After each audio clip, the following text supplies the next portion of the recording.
जय हिंद साथियों, कैसे हैं आप लोग। आई होप कप लगे होंगे। आपकी जो स्टडी चलेगी बहुत ही बेहतरीन चलेगी। तो आज के क्लास में बात करेंगे क्लास 10 के हिंदी के काफी ज्यादा इंपॉर्टेंट ऑब्जेक्टिव क्वेश्चन। याद रखिएगा मेरे भाई, अगर अच्छे से याद कर लेते हैं तो इससे आने वाला एक भी प्रश्न जो है ना छूटेगा नहीं, ठीक है ना। हिंदी से आने वाला एक भी प्रश्न नहीं छूटेगा। तो आप लोग अच्छे तरीका से देखेंगे और जहां डाउट होना वहां पूछने का प्रयास करेंगे, ठीक है ना। तो चलिए बिना टाइम का क्वेश्चन की तरफ बढ़ते हैं। इससे पहले क्लास को लाइक नहीं किया तो क्लास को लाइक कर लेंगे और चैनल को सब्सक्राइब कर लेंगे, ठीक है ना। और पहले से ही आंसर को जो है रीड कर दिया गया है, तो आप आंसर देख कर नहीं बोलेंगे काहे खातिर रीड किया गया है। याद रखिएगा, आपको तकलीफ ना हो इसलिए रीड कर दिया गया है, ठीक है। तो आप लोग देखने का प्रयास करेंगे, समझने का प्रयास करेंगे, ठीक है।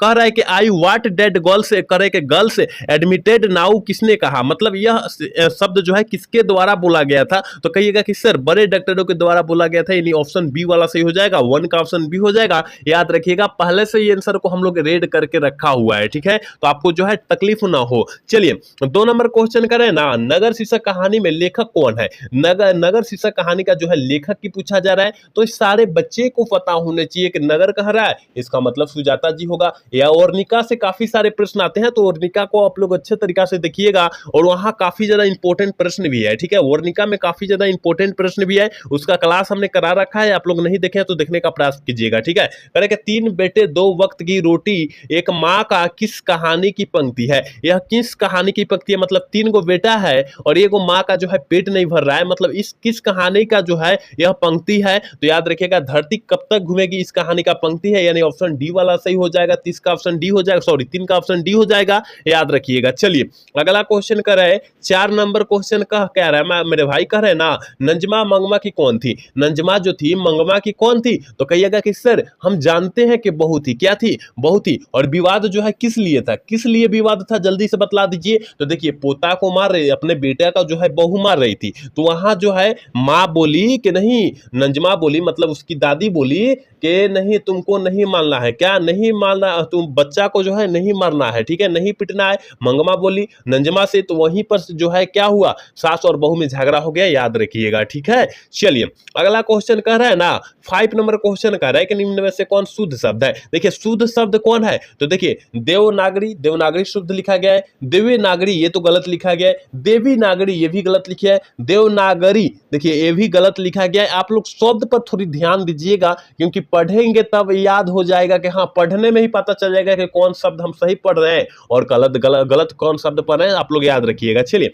अगला क्वेश्चन, यानी 6 नंबर क्वेश्चन का रहना, निम्न में शुद्ध शब्द बताइए। देखिए सीवी नहीं होता है, शिव होता है, क्या होता है, सीवी नहीं होता है, शिव होता है, आपको पता होनी चाहिए। हिंदू इस तरह नहीं होता है, ठीक है, हिंदू इस तरह नहीं होता है, हिंदू आपको पता होनी चाहिए। हिंदू इस तरह होता है, ठीक है, हिंदू जो होता है इस तरह होता है, मतलब न रहेगा तो बिंदु नहीं रहेगा, न रहेगा तो बिंदु नहीं रहेगा, याद रखिएगा, ठीक है ना। इसलिए ऑप्शन जो हो जाएगा डी ऑप्शन हो जाएगा, ठीक है। और मधुर तो आपको पता है, मधुर इस तरह नहीं लिखा जाता है, इस तरह लिखा जाता है, तो ये ऑप्शन डी वाला करेक्ट हो जाएगा, याद रखिएगा। चलिए अगला क्वेश्चन, यानी 7 नंबर क्वेश्चन का विवाह शब्द है। देखिए विवाह सबको पता है कि विवाह होता है, किसी किसी का होता है, तो विवाह शब्द कौन सा शब्द है, स्त्रीलिंग है क्या पुल्लिंग है, तो विवाह बोला गया है इसलिए पुल्लिंग है, क्या है, पुल्लिंग है, याद रखिएगा। ऑप्शन जो हो जाएगा बी वाला सही हो जाएगा, याद रखिएगा। चलिए अगला क्वेश्चन 8 नंबर क्वेश्चन का, मैं पढ़ता रहा हूं किस काल का उदाहरण है। मैं पढ़ता रहा हूं किस काल का उदाहरण था, आप लोग याद रखिएगा। मैं पढ़ता रहा हूं, अभी पढ़ रहा हूं, ठीक है ना, पढ़ रहा हूं, जैसे कि आप अभी पढ़ रहे हैं, तो मैं किस काल का उदाहरण, मैं कह दिया ना,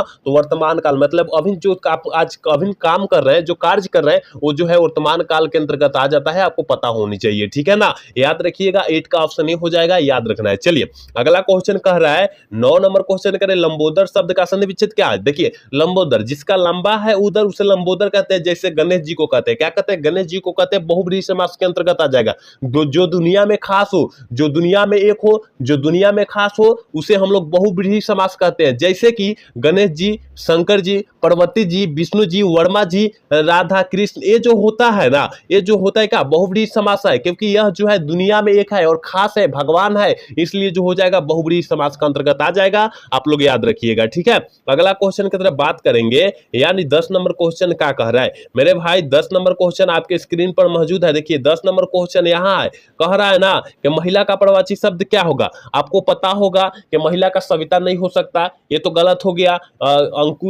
अंशु मालिनी नहीं हो सकता, नारी तो हो सकता है, बिल्कुल हो सकता है, क्योंकि महिला मतलब क्या होता है, महिला मतलब नारी ना होता है, महिला मतलब नारी होता है और नर मतलब पुरुष होता है, ये पता होनी चाहिए। यानी ऑप्शन बी वाला सही हो जाएगा। 10 का ऑप्शन जो बच्चा बी टिक कर रहा है बिल्कुल सही होगा, याद रखिएगा मेरे भाई। अभी तक आप क्लास को लाइक नहीं किए ना, तो लाइक आप करने का प्रयास कीजिएगा, क्योंकि आपके लिए हम इतना मेहनत करते हैं, इतना प्रयास करते हैं, और आप हमारे लिए छोटा सा प्रयास नहीं कर सकते हैं, तो वो प्रयास तो आपको करना होगा ना। तो सारे बच्चे एक बार क्लास को लाइक कर लेंगे और चैनल को सब्सक्राइब कर लेंगे। 11 नंबर क्वेश्चन करें, एरी शब्द का विलोम शब्द है। एरी शब्द का विलोम शब्द क्या होता है। आपका शरीर है और शरीर में एक ऐसा अंग है जिसे एरी भी बोलते हैं। कौन बोलते हैं, नीचे वाले भाग यानी तालू को जो है हम लोग एरी बोलते हैं, ठीक है ना। तो एरी मतलब क्या हो जाएगा, एरी शब्द का विलोम शब्द जो हो जाएगा चोटी हो जाएगा। क्या होगा, चोटी हो जाएगा, याद रखिएगा। ऑप्शन सी वाला सही होगा। 11 का ऑप्शन जो बच्चा सीटी कर रहा है बिल्कुल सही होगा, याद रखिएगा। चलिए 12 नंबर क्वेश्चन आपके स्क्रीन पर है मेरे भाई।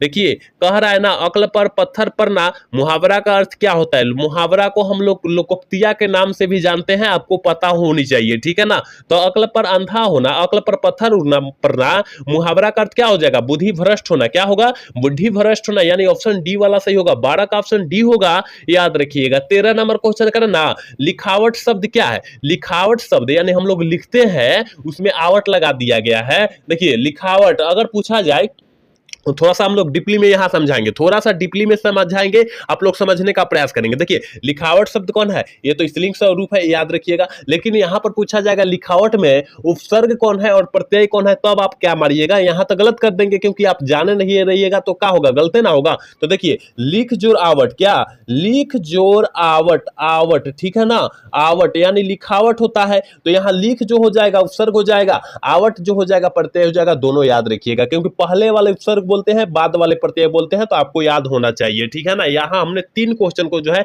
डीपली समझाया, आप लोग अच्छे से समझ जाइएगा। चलिए यहां 14 नंबर क्वेश्चन करें, श्रीमान शब्द का स्त्रीलिंग रूप क्या होता है। देखिए श्रीमान श्रीमती, श्रीमान श्रीमती यानी ऑप्शन सी वाला करेक्ट हो जाएगा, याद रखिएगा। श्रीमानी भी नहीं हो सकता है, श्रीमानी देखिए लिखा गया है, श्रीमाइन लिखा गया है। देखिए घबराने के लिए, घबराने के लिए कितना अच्छे तरीका से ऑप्शन को तैयार किया है, ठीक है ना। चलिए अगला क्वेश्चन 15 नंबर क्वेश्चन कह रहा है कि शुद्ध शब्द है। देखिए शुद्ध शब्द गुणी इस तरह नहीं लिखाता है, आपको पता होना चाहिए, गुणी नहीं होता है, गुण होता है, ठीक है ना। यहाँ पर पति इस तरह नहीं लिखाता है, आपको पता होना चाहिए कि पति जो होता है इस तरह लिखाता है, ठीक है ना। और यहाँ पर तत्कालिक जो होता है इस तरह नहीं लिखाता है, यहाँ पर प्रामाणिक जो होता है ना, बिल्कुल सही हो जाएगा, ऑप्शन डी वाला सही हो जाएगा। 15 का ऑप्शन डी हो जाएगा, याद रखिएगा, ठीक है। चलिए 16 नंबर क्वेश्चन की तरफ बढ़ते हैं। क्या कह रहा है कि किसके साथ मतलब दिनकर जी कवि के साथ साथ क्या थे, कवि के साथ साथ क्या थे, रामधारी सिंह दिनकर। फुल नाम जो होता है मतलब पूरा नाम की बात करें,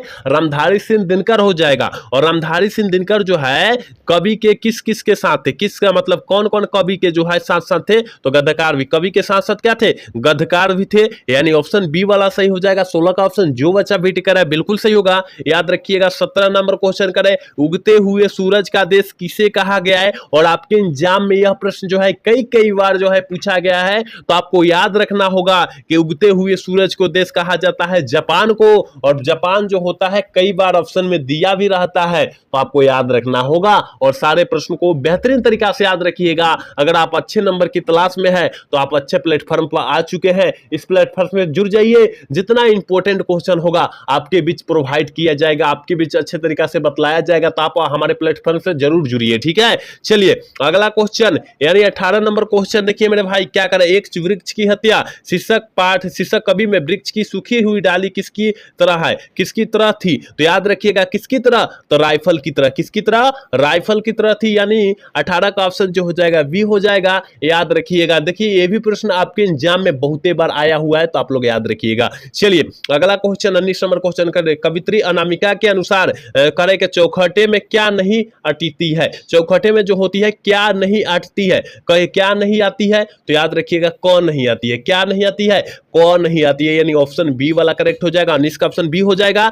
याद रखिएगा। और आज के क्लास के लास्ट क्वेश्चन यानी 20 नंबर क्वेश्चन है क्या करे कि कौन सा महीना माँ के लिए आराध्या बन गया था, आराध्या बन गया था, जल्दी से बतला दीजिए कौन सा महीना माँ के लिए आराध्या बन गया था। तो कहिएगा कि सर अगहन जो था ना, अगहन जो था माँ के लिए आराध्या बन गया था, ऑप्शन जो हो जाएगा बी वाला सही हो जाएगा, 20 का ऑप्शन बी हो जाएगा, याद रखिएगा। तो हमने 20 क्वेश्चन काफी महत्वपूर्ण क्वेश्चन कराया है, तो आप लोग अच्छे से 20 क्वेश्चन को याद रख लीजिएगा और जहां भी डाउट होना वहां पूछने का प्रयास कीजिएगा, क्योंकि जितना क्वेश्चन हम लोग कराए हुए हैं ना, जितना क्वेश्चन कराए काफी ज्यादा बेहतरीन क्वेश्चन कराए हैं, और कम कम क्वेश्चन इसलिए करा रहे हैं कि आपको अच्छे तरीका से याद हो जाए। नहीं तो मान लीजिए एक ही में 400 500 100 200 क्वेश्चन याद कराएंगे तो कैसे होगा, याद नहीं कर पाइएगा, क्योंकि 6 सब्जेक्ट है और 6 सब्जेक्ट गुने 1 कर ले 100 कर लीजिए, यानी 6 से एक दिन में जो है 600 आपको याद करना होगा, 6 से याद करने होगा। अगर मान लीजिए 20 क्वेश्चन हम लोग करा रहे हैं और 20 गुने कितना कीजिएगा, 20 गुने 6 कीजिए, यानी 120 क्वेश्चन डेली कीजिएगा, तो आराम से कितना क्वेश्चन कर पाइएगा आप लोग, ठीक है ना।